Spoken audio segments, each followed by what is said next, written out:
Book review: Strangers in the Land, Exclusion, Belonging, and the Epic Story of the Chinese in America by Michael Luo. In Strangers in the Land, Michael Luo delivers a masterwork of narrative nonfiction, threading personal history, exhaustive research, and journalistic clarity into sweeping chronicle of the Chinese-American experience. As both veteran journalist and second-generation Chinese-American, Luo is uniquely positioned to guide readers through the most painful and complex chapters in the American story. Story marked by exclusion, violence, resilience, and the ongoing struggle for belonging. Plot summary. Michael Luo's Strangers in the Land is sweeping and searing narrative of Chinese immigration to the United States, one that excavates the nation's often overlooked legacy of exclusion, racism, and resistance. Spanning from the mid-1800s to the present day, the book paints vivid and often painful portrait of community that came seeking opportunity but found itself repeatedly treated as perpetual outsiders. The story begins mid-19th century when thousands of Chinese, primarily from Guangdong province, sailed across the Pacific Ocean in search of Gumshan or Gold Mountain, drawn by the promise of prosperity during the California gold rush. These early immigrants entered in America undergoing rapid expansion and economic change. At first they were welcomed, their labor embraced for building the Transcontinental Railroad, reclaiming swampland and toiling in laundries. But as their numbers grew and the economy contracted, resentment and xenophobia intensified. Lowe shows how this racial animosity quickly escalated into widespread violence and legal persecution. One of the most harrowing episodes he recounts is the 1871 Los Angeles massacre, one of the largest mass lynchings in U.S. history. During this horrific event, Jean Thom, a Chinese herbalist, was pulled from his home and lynched alongside other victims by a mob of white and Latino Angelenos. Such acts were not anomalies, they were emblematic of the anti-Chinese terror that swept across the West, often with little or no legal consequence for perpetrators. A significant figure in this era of hate was Dennis Kearney, an Irish-born orator whose fiery speeches in San Francisco rallied unemployed white workers to blame the Chinese for their economic woes. Luo casts Kearney as a quintessential demagogue, angry, populist, and ultimately effective in channeling public outrage into policy. The culmination of this pressure was the Chinese Exclusion Act of 1882, watershed in American immigration history. It marked the first time the U.S. explicitly banned group of people based on race or nationality. Over the following decades, federal legislation only tightened, imposing harsher restrictions and justifying surveillance, interrogations, and the policing of Chinese bodies and communities. Despite systemic exclusion, Chinese Americans fought back. Through legal action, political organizing, and public advocacy, Luo foregrounds the role of Wong Chin Foo, bold and articulate advocate who used journalism and activism to challenge stereotypes and promote civil rights. Wong famously debated anti-Chinese sentiment and pushed the U.S. to uphold its democratic ideals. Through figures like him, Luo illustrates that resistance has always been part of the Chinese-American story. The exclusion era turned many Chinese into what Luo describes as the nation's first undocumented immigrants.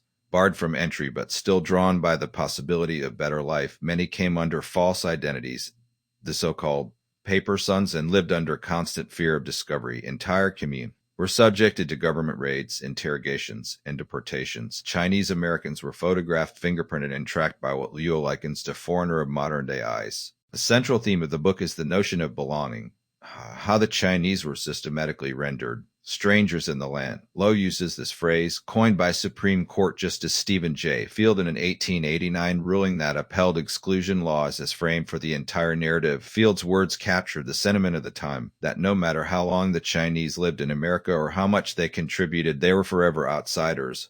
Interweaves his sweeping historical account with moments of personal reflection, including the story of his own parents. Immigrants from Taiwan who arrived after the passage of the 1965 Immigration and Nationality Act. That act dismantled the exclusion-based system and allowed for more equitable immigration from Asia, reshaping the demographics of the U.S. forever. Its turning point in the book, signaling long overdue shift in policy but not in perception. Even today, Luo writes, Asian Americans are still viewed through the lens of foreignness. The perpetual foreigner stereotype continues to fuel hate, misunderstanding, and marginalization. The book gains urgency in light of contemporary anti-Asian hate crimes which spiked during the COVID-19 pandemic. Luo connects the dots between past and present, arguing that the violent scapegoating of Chinese Americans in the 19th century bears a haunting resemblance to present-day rhetoric and attacks. The stranger label, he insists, still clings to millions of Americans of Asian descent. what makes Strangers in the Land especially powerful. Liu's meticulous research and journalistic clarity, drawing on extensive archival sources, government documents, newspaper accounts, court cases, and personal letters. He reconstructs rich and painful past, but he also brings to bear storyteller sensitivity, giving voice to those who were long silenced or forgotten. His writing, honed at the New Yorker, is elegant, precise, and full of empathy. The book does not merely chronicle suffering, it celebrates resilience. Liu highlights Chinese Americans' contributions to the arts, politics, labor rights, and civil liberties. He tells of families who endured separation and surveillance, who built communities in hostile terrain, who marched, sued, protested, and persevered. Through this, he reframes Chinese American history not as marginal story, but as central to the American experience. In the chapters, Liu explores the legacy of the exclusion era and how it continues to shape U.S. immigration policy and racial discourse. He calls for reckoning with this forgotten past, urging readers to acknowledge the moral cost of exclusion and the enduring impact of systemic racism. By doing so, he positions Strangers in the Land not just as history book, but as necessary intervention in the national conversation on race, citizenship, and belonging. In sum, Michael Liu's Strangers in the Land is masterfully crafted narrative that reclaims part of American history.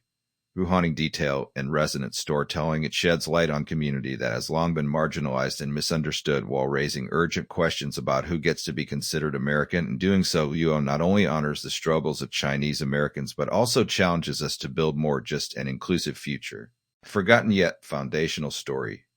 Beginning with the mid-19th century migration of Chinese laborers to California, Gumshan or Gold Mountain, Liu's narrative charts the arc of welcome turned to hostility, promise turned to persecution. The Chinese, who arrived in increasing numbers during the gold rush and the building of the Transcontinental Railroad, were initially seen as industrious and useful.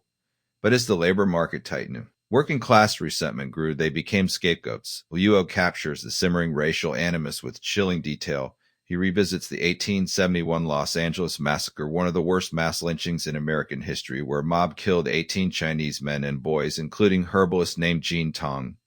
Such violent outbreaks were neither isolated nor random. They were part of a broader campaign to erase Chinese presence from American life. Methodically documents dozens of expulsions from towns across the American West, culminating in the landmark Chinese Exclusion Act of 1882. The first significant federal law to restrict immigration based explicitly on race. Aces in the Crowd, the human story. While Strangers in the Land is a meticulously documented historical narrative, its power lies in Liu's gift for storytelling. He rescues figures from obscurity.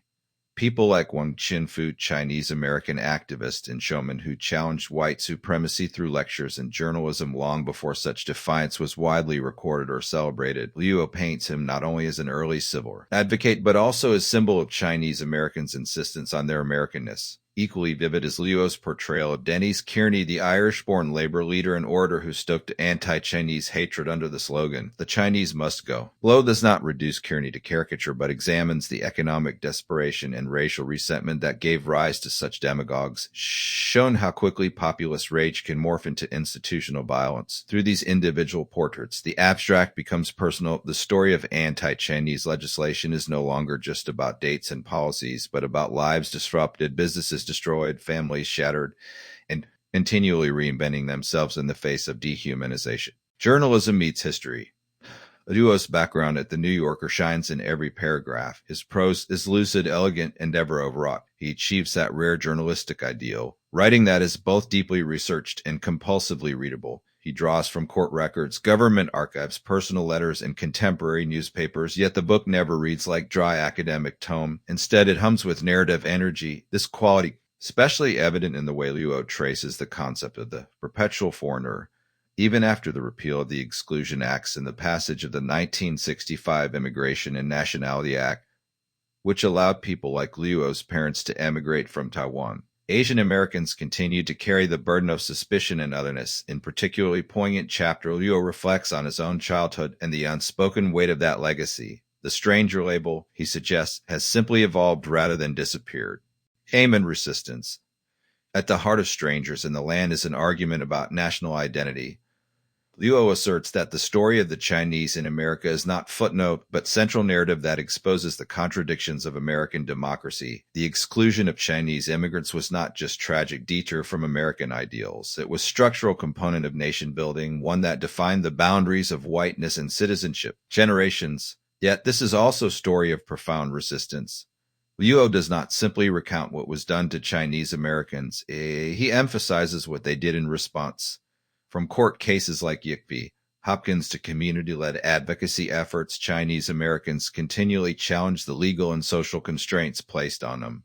Even under the crushing weight of exclusion laws, they carved out lives, families, and legacies. One of the most affecting moments in the book comes when Luo recounts how Chinese immigrants created paper sons to circumvent exclusion laws, faking familial ties to gain entry into the U.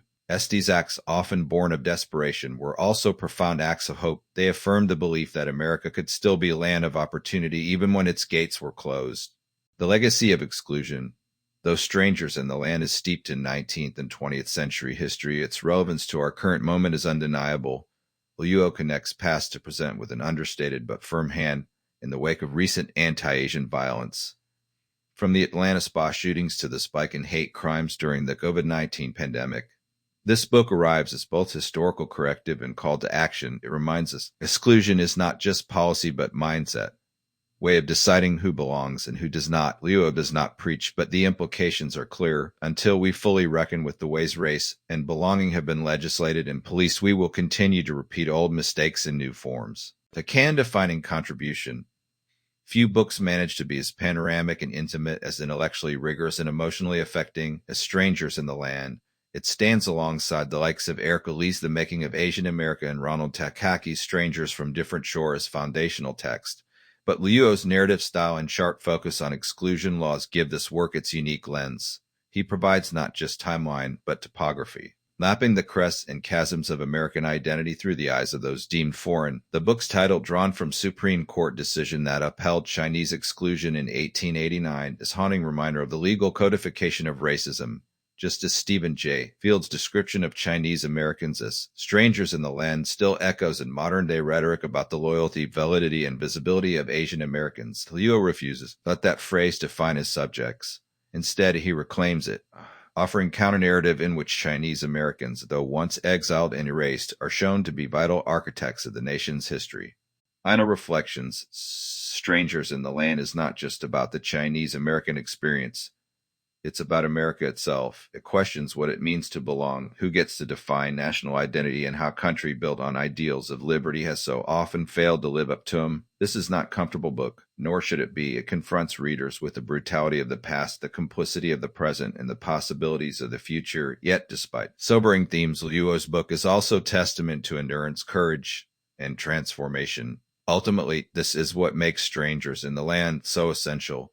It doesn't merely fill a gap in historical knowledge. It demands re-examination of everything we think we know about race, immigration, and democracy in America. It is, in the truest sense, a national epic, written with empathy, urgency, and hard-won hope. Verdict. Michael Luo's Strangers in the Land is a landmark work of history and storytelling.